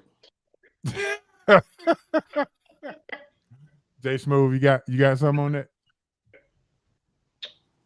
They look good in the last few games. I think hold on, let me see. 5 they have won, what, four or five straight? 6. Yeah, 5 out of 6. They just lost to Denver Monday night. Yeah, Christmas. Yeah, it's gonna be hard to beat Denver. I think immediately the distraction of Draymond being removed from the situation has given them a boost. Can they sustain that over the course of the rest of the season? I agree with Asa. Draymond knows that offense better than any player that's played for Golden State in the last 10, 12 years. And he's definitely an important piece and a guy that if they want to get back in the championship hunt or race, I think he's definitely needed. Because when Draymond is playing at an elite level, Golden State is a different team, especially defensively. Go ahead, Ace. No. I don't think the person in this whole, I'm not the biggest Charles Barkley fan for a lot of other reasons. I mean, I like him on, TNT and with that group, but like individually, I'm not the biggest fan of him. But he's the only person that's hit it on the head for me Draymond is playing that way because of he is playing the way he's playing now because that skill set has left him. So that Phoenix game, I made it a purpose this year. I've made it a purpose to watch more West Coast games in college, pros, so I not have such an East Coast bias or whatever. And I watched that Phoenix game. He got ejected out of there for knocking Nurkic in the head. And all Phoenix was doing was making the ball move one more time back to him. And then they faded out and was like, dared him to shoot. Like, did it the whole night till he wound up knocking old boy across the head. And when I say he was shooting and was hitting the bottom half of the board, if he caught the ball on the right side angle, he was hitting the left side of the backboard. If he caught on the left side, he was hitting the right side of the like. It was. If you go back and watch the game, it was embarrassing. Like you telling me this guy is a professional basketball player that can't hit the rim? It's one thing to hit, miss shots and hit the rim and get rebound. He hitting the corner side of the backboard. Like it's gone. He's never getting to that elite. And he is if they bring him back, he will be their Achilles heel because he can't shoot anymore. The 2 years where they were like really unstoppable, and he was averaging 17 points because they were leaving him open to shoot, and he was making it because they were not going to leave Steph or Clay open. They were like, we're gonna die by him shooting, going 3 for 5 from 3-point land and scoring 17, and that's how we're gonna lose. And when they went 73-9, that's how teams decided to lose, was let Draymond beat us. Draymond's been downhill ever since then. Yeah. All right, so my next one is Anthony Davis. Can you trust him? He's had a couple of 40-point games, 40 and 20 rebounds. Can you trust that he can sustain that for the rest of the season and get the Lakers into a very high playoff spot? Jay, you want to go first? Yeah. At the moment, history has taught us that we can't trust Anthony Davis. If you look at his history, it shows that he's injury prone and likely to get hurt any day now. There's also the question that exists about his motor. Is he motivated night in and night out? Those are all questions. His availability, and is he continually motivated? Those are all of the concerns that we have about Anthony Davis. Can he sustain what he's doing? We hope so. But I'll reserve judgment until it actually happens. But based on everything we know and what we've seen from him in the past, I'm not sure if he can sustain that. And they're in a free fall, so I don't. They have a lot of other issues other than Anthony Davis at this point. The Lakers do. Okay. All right, Ace, what you got? Vegas tells me no. Vegas tells me no. Vegas is like, man, if you put money on him, you're gonna lose. You gotta bet $100 to make one if he's not gonna get hurt. So, I mean, I feel bad for Laker nations, and I feel more bad probably for LeBron, because really LeBron shouldn't have to be playing 40 minutes a night, to be 35 minutes a night in order to be in the game. And so, I hope he stays healthy, but he, like Jay said, two things happen every day, right? A dead clock is right twice a day, and so we pretty much know at some point he's going to have an injury that's going to keep him out 5 to 10 games, and the Lakers can't afford to have him missing for 2 games, more or less 5 to 10. You'll find a steak in the trash can every once in a while. Everyone.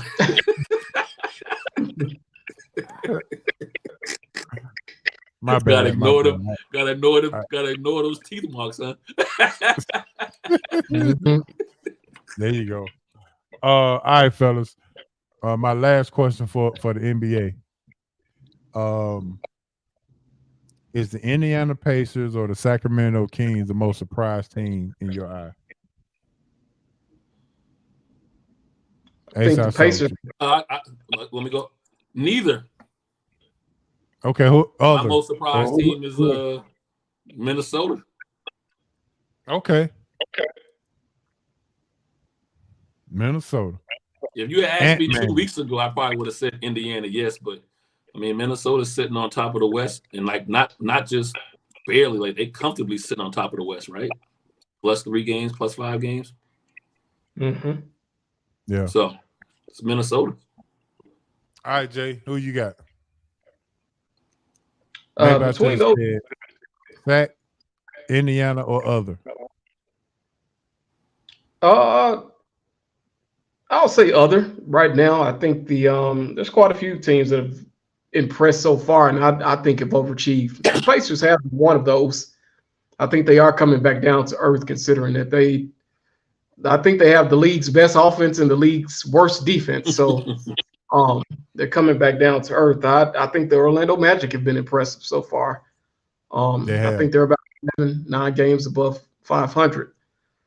They've been a surprise. There's quite a few teams. I agree with Houston. I mean, I agree with Asa and with the Minnesota Timberwolves. They have been impressive. I think the pickup of Mike Conley is sort of paying dividends right now. I asked for Orlando to pick up. I was telling Hawks fans 3 years ago, get Mike Conley to be behind Trey to help school Trey into becoming a NBA, a star, but an NBA player. You know what I mean? Mold him, and people looked at me crazy. But to your point, look what he's doing out there with those young guys. Yeah, absolutely. The Houston Rockets have been a surprise. Ime Udoka has proved that he's an elite coach. I think they will fall back to earth at some point. I'm not sure how sustainable what they're doing is, but the future looks a lot brighter in Houston than it did a few months ago. Houston has a Lamar Odom and the young man from Auburn, and then they got I had his name too, and then they have Pau Gasol in their center, the rookie that came from Euroball. Like they got a 1-2 punch at that center power forward position, and the way the league is being played is kind of the bigs are kind of the bigs really play like small forwards or whatever, and with Udoka, they're gonna be a problem. They need a veteran. If they can get a veteran in Houston, probably next year they'll be a problem. They need somebody to mold those young boys off the court and on the court. Dylan Brooks letting help him out. Nah, that ain't Brooks. Nah, that's not Brooks' forte is to be a menace on the defensive side, similar to what Draymond is to Golden State. That's what Brooks is for Houston, to be a nuisance. And I can give you 12 points a game, but I'm gonna be a nuisance to your best player on the other side, on the defensive side. I said that was my last one, but I lied. Who do you trust most? Do you trust Boston with Brown and Tatum together? Do you trust Philly to go down the stretch? Or do you trust Dame and Giannis to continue to figure out how to play with each other on the court? Which group do you trust the most going down the stretch? Since this is after Christmas now. Yeah, season started, right? Yeah, since the season done started. At the moment, I'm inclined to trust the Bucks, Dame and Giannis. Out of the teams that you did mention, Giannis is a champion. He's been there before. I'd have full faith in Damian Lillard. He's definitely a closer. I think their depth is a bit in question.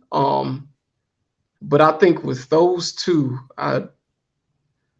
if I had to bet, on any of those three teams, the tandems from those teams. I like Giannis and Dame, considering that I know that Giannis has been there and done it before. And I think Dame, he yearns for a championship and to prove himself on the highest level in the league. And we know what he can do if given an opportunity. So.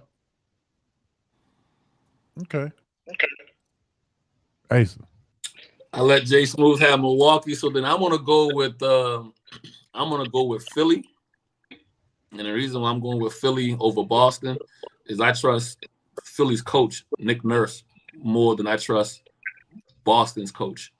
So I feel like Nick Nurse, because you got to remember, he didn't have anything in Toronto. Not the year they won it with Kawhi, but the year after when Kawhi left, he made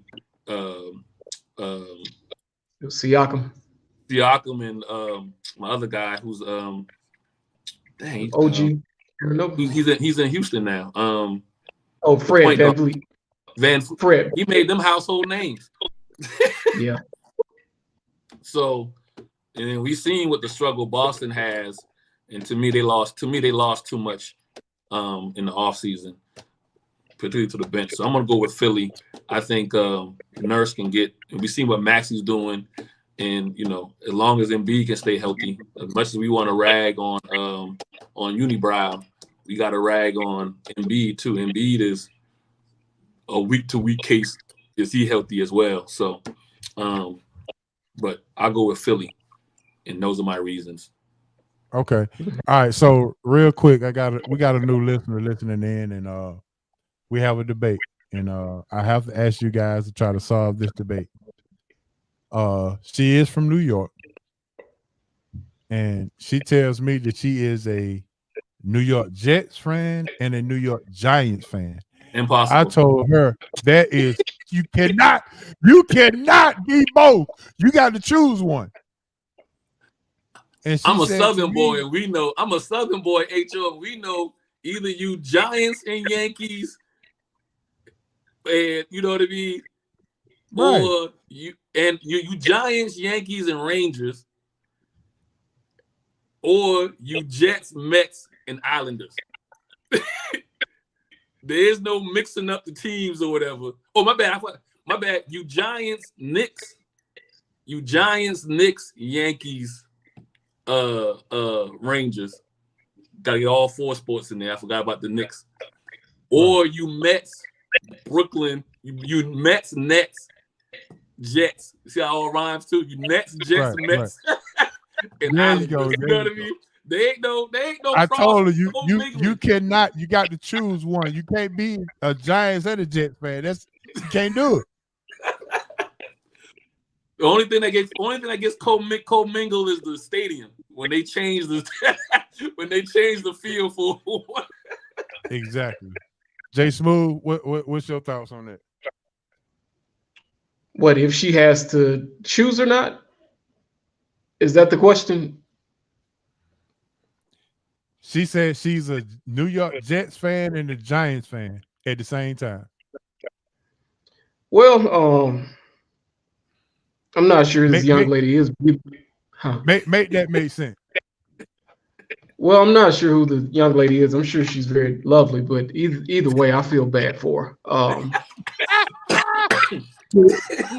Both of those teams are pretty bad. I think one is 6-9 and the other one is 5-10, I believe. They got a quarterback that might as well be on The Sopranos.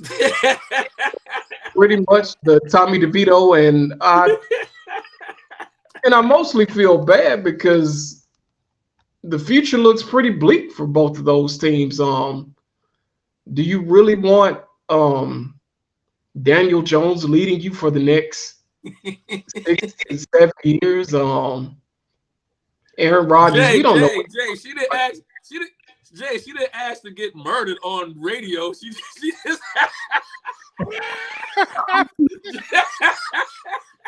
I mean, I imagine that it's a very painful experience to root for both of those teams because it's. Granted, I'm a Tennessee Titans fan. We should have known when he said, as soon as he said she's probably a very lovely young lady. We should have Yeah, known. Oh, yeah. She about to get roasted. Yeah, that was that passive aggressive. That was that Yeah. LeBron thing. No, I'm sure she's nice, and this is no shot at her. It's a shot at those teams. The teams are like I'm not sure why anybody would want to support either of those teams at this point. Because the future just doesn't seem bright for the Jets or the Giants. I mean, when you look up and down the roster, you look at the organizations as a whole, nothing inspires excitement for those two teams. And I mean, I don't know. I just Jay out here like John Morant. I ain't been in the game in a minute. I'm about to. yes. It's just a big question mark for both of those things. I'm not really sure what to make of it. Oh my goodness. And honestly, I'm a Titans fan, so I feel her pain. I mean, it's been rough for me too. So I'm a fan of a bad team also. So I can't. It's just do it rough. twice though, right? You ain't gonna do it twice. You gonna just say either Giants or Jets, but I'm not gonna pick both of them and they both be bad. But she's repping New York, and I mean, I can't be mad at her for that.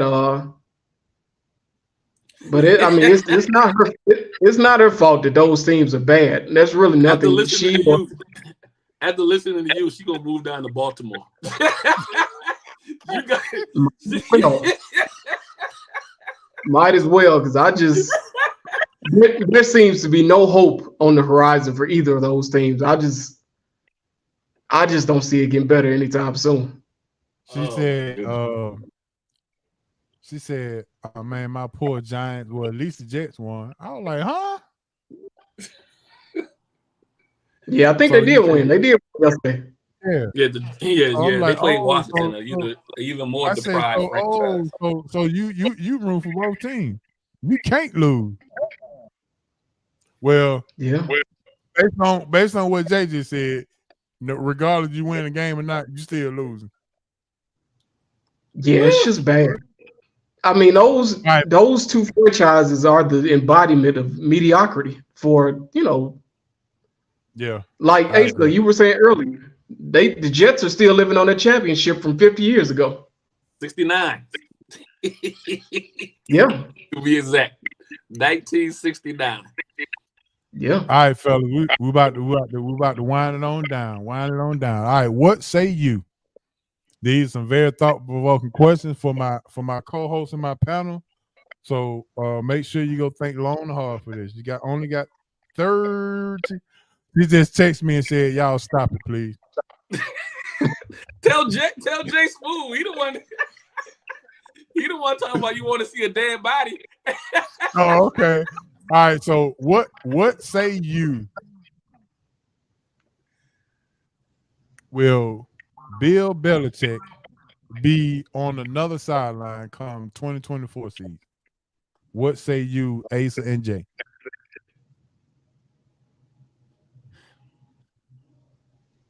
Yes. I hope so. Okay. Yeah. I see a way where he might. I mean, I think they're gonna wind up turning the page faster than the Pittsburgh Steelers did, but I can see a way of him maybe staying. But again, like I said, there's so many. This depends how the coaching and quarterback carousel winds up. But he's gone. He's 80% gone, maybe 90% gone. So anywhere he goes, does he take Josh McDaniel with him? Probably. Yeah. Okay. The last one for that particular question. Did he ruin Mac Jones' career? Yes. Yeah. Yeah. He did a hatchet job on that, man. Yeah. So he did a pretty good job on that, huh? Did a hatchet job on that, man. All right. And I don't think so much people want to say he did it to him mentally. I don't think that's where, I mean, kind of it happened there, but I think by him being the GM and him, picking all the players, he put nothing around this guy. Like literally, name me on the offensive side, name me their star player at any skill position. Ramondre Stevenson, maybe. Who? See, yeah. Yeah, who? Right. And that's gonna be my answer to whoever you call on the offensive side of the ball. Who? Ezekiel Elliott. Who? Is he still there? I mean, we know who Ezekiel is, but he on the downside of his career as a running back. So who? Nobody. All right. Next question. What say you? Which franchise had the worst season this year thus far? The Kansas City. No, which franchise is the most disappointing thus far? Okay. Kansas City Chiefs, Phoenix Suns, New England Patriots. I don't think New England's disappointed. We knew what was going to happen with them. Yeah. I think everybody had them 5 games or less winning, so New England's not. For me, I'm not going to say Phoenix, they're at 500 or a game below at 500. We all agree that the season don't start until Christmas, so I think they're fine as well. It's going to have to be Kansas City. Yep. Chat line say Kansas City. Cuz said Kansas City. Yeah, I agree. And I think over the next few years, the Chiefs have to be very careful to not alienate Patrick Mahomes, because I see them falling into the same trap that New England did, thinking that, hey, we have this elite guy at quarterback and we can just throw anything around him. Mm-hmm. I think Kansas City has to be very careful over the next season or two. Actually, this offseason, they gotta clean the wide receivers room. Can nobody catch? And that's not even joking. That's not even trying to be a hot take or be funny. Them boys can't catch. So they're gonna have to spend some money on getting somebody, free agent or whoever, to come in the door, and then they're gonna have to hit. I think they hit on the one kid, Rice, at wide receiver. I think he's gonna be okay. But they got to get Tony out of there. They got to get Watson out of there. I think they already gave up on number 24 is Watson's 84. Tonio's 19. There was another wide receiver who did okay last year, but I think they've already sat him down. So you need to replace 3 wide receivers, and you probably need to start looking at getting you a young tight end, because I see Kelsey maybe might be hitting that cliff as well, getting to the top and starting to decline down.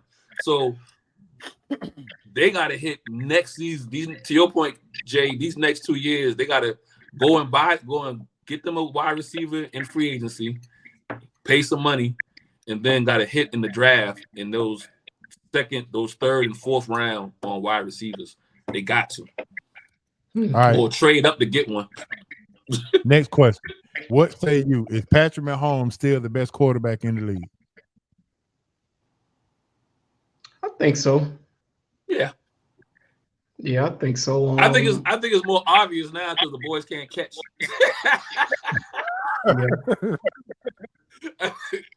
Say he got 9 wins with no receivers. No, yeah. And his numbers are like, 17 or 31 for 199, but you watch the game, he could have been 400 yards. You know what I mean? These boys could catch. Yeah. Did we see the MVP of the league play Sunday versus San Francisco versus Baltimore? Was the MVP race won in that game?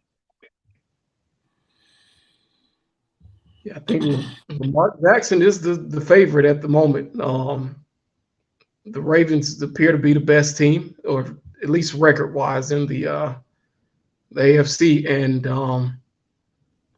Lamar has proven that he was definitely worth the weight and worth the money that they've paid him. And I think he showed up and proven that he's that guy this year.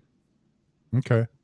Hey Joe, you know I gotta be the agent of chaos. I'm all for the running backs, man. So I feel like in these 2 weeks, if CM, if Christian McCaffrey can go off and San Fran can, solidify the number 1 seed in the NFC, and if Baltimore loses a game, I think he can still wind up maybe getting the MVP. So I'm with you, Jay. It's Lamar's to lose, but I could see a scenario in which Christian McCaffrey can wind up getting it as well. Yeah. Did the player Brock Purdy move McCaffrey up the MVP ladder? Yeah. Absolutely. He moved everybody up.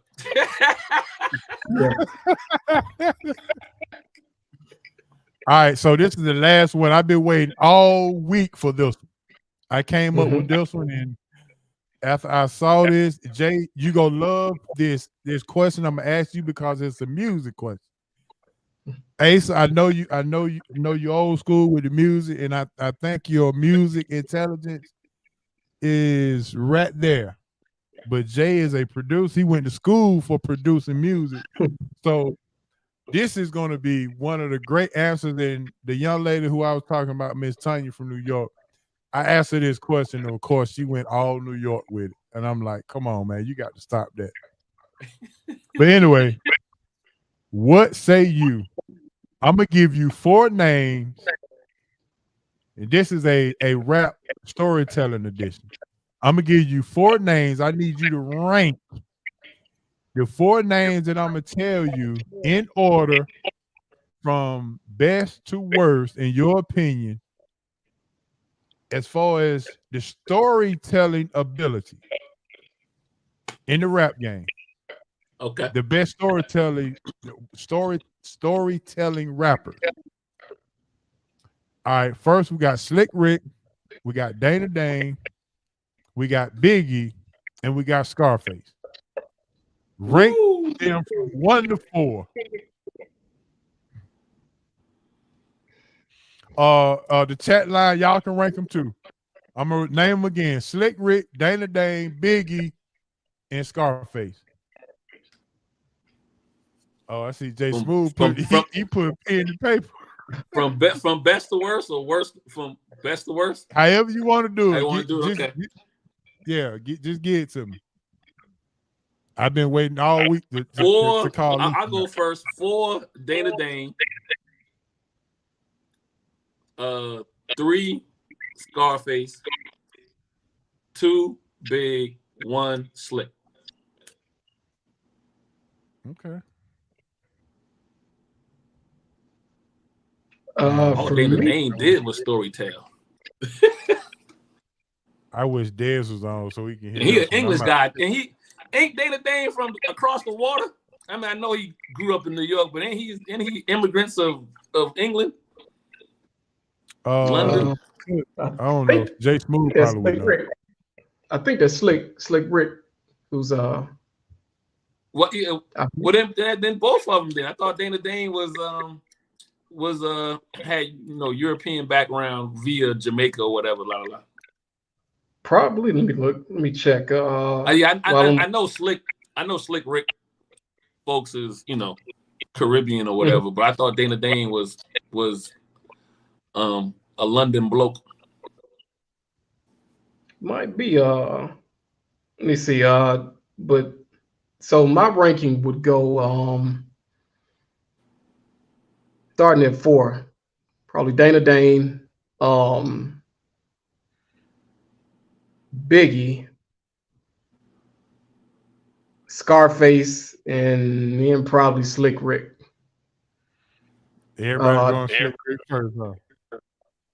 Yeah, I mean the Adventures of Slick Rick, I mean, were pretty much classic. Children's Story. Yeah. So they go the chat line in on it. Slick, Biggie, Dane, and Scarface. Got Scarface last, huh? Okay.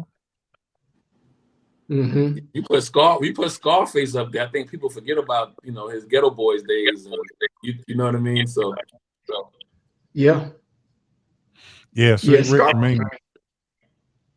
Mm-hmm. And I saw his Tiny Desk thing, the concert, and I'm yeah. But it kind of brought it back a little bit. But same thing with Slick though. Slick and Doug E. Fresh and all those cats, all their rhymes were about stories. You know what I mean? So that's how they cut their teeth. Yeah, they did. All right, so that's going to do it, man. It's that time. Let's go do it, man, for the Sports Roundtable. That's how we finish. That's how you finish strong. You ask a question like that, you finish strong in it. So was that a difficult question to answer as far as the storytelling guys? Well, not for the old heads like us. Like I said, a lot of people probably don't even remember. There's a time when people don't remember Scarface. I don't think people would put Scarface in the storytelling genre, but like I said, I don't think people. You go back to the Ghetto Boys days and all that stuff. That's what they were doing too. You know what I mean? So yeah, I agree with Cole. It's all preference. All of them could tell stories. Yeah. I think we put Scarface more into the gangster rap category, and we look at storytelling as being soft. You know what I mean? But people don't do their homework. All right, man. I'm going to go ahead and start these shout outs. Shout out to y'all, you two guys, for coming on with this late notice. I really appreciate it. Shout out to Tanya. She's a now new loyal listener, all the way from New York. She's in Atlanta now, but we got to tell her to pick a team. Shout out to all the loyal listeners who continue to rock with us and all that. And Jay Smooth and Asa, we got some good news this past week. I got my 2023 numbers as far as downloads. And the number one city to download our podcast was in Hesse, Germany. Oh, wow. I could not believe it.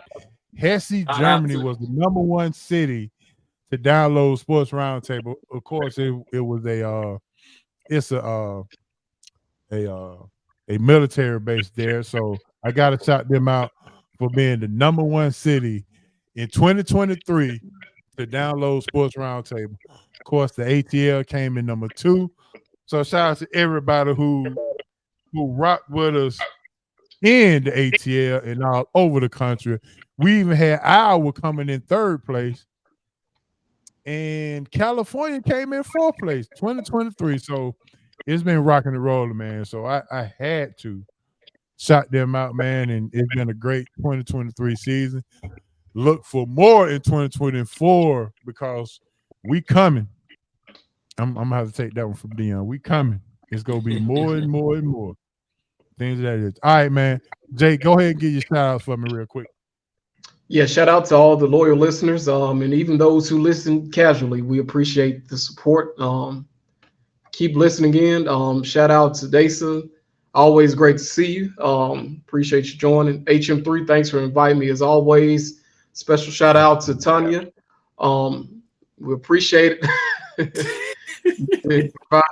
A fun moment on the show. So Tanya, we appreciate you, and keep listening. We appreciate you. It was all fun and all just fun banter. So just everybody in general, thanks for listening. We appreciate it. Shout out to Hancock, wherever you are. We'll see you next time. He had to work late, so he probably just getting home. All right, Ace, go ahead and give me your shout out, bro. Man, shout out to you two fellas, man. The SRT radio family. I appreciate y'all. Like I said, it's my second home. Shout out to the listeners. Appreciate y'all showing the support to HO and the team. Definitely is how we as podcasters keep going is people coming in and listening and downloading. Shout out to my team, my family, DNA Sports Talk. You can find us on all social media. Check us out on there. We are on just transitioning over to a new platform, Riverside FM. So the setup is similar to what you have here, HO with the StreamYard.com. So similar setup. We all kind of doing our things now on that platform side. So check us out every Monday, 7 to 9. If you go to riversidefm.com, or if you just go to any one of our social media DNA Sports Talk handle, you can hit the link and then dive into the show on Monday, 7 to 9. And then again, it's a shout out to all the sports people, man, the teams giving us content to talk about, the good, the bad, the ugly, and everybody going into 2024. Y'all be safe and be around, so you can click on SRT Radio on Wednesdays. Absolutely. So we go see a little more Asa. Asa, I'm gonna have to bring you in, and we'll have to keep this thing pumping, man. And we definitely got to get that. We definitely got to get that lunch in so we can. Oh yes, sir. Yes, sir. I appreciate you chiming in. I had no ideas. Yeah. And I'm telling you, because I got some projects coming up that I want you to be a part of, because I want to take you over to the rehab to show you. It's just to see how blessed you are to come through what you come through, and to see how you could have been. Oh, hey, I'm all for it, man. I realize, it's a lot more to be done, and you can't hold that kind of information to yourself, but it does take time to kind of share it. You know what I mean? So I'm all for it, man. You tell me to be there, I'm there. That'll work. And so yeah, it's a lot going on, and as you can see, we are both here doing what we love to do, so it is possible. Definitely more smiles, possible. more smiles, more laughs, more love yous, man. So that's what I gotta be about for 2024. Yes, sir. I want to shout out Tracy for listening. Know she got company, got family in town, but she took the time out to check us out tonight. So I really appreciate that for taking the time out. You got people taking time out. Maybe the whole family listening, but whatever the case may be, people listening. You just never know who's listening and where they listening from. So it's all love. Before we leave, J Smooth, you got the book. It's a bestseller. Give me one of your best quotes from the book, if you can remember, or just give me the page.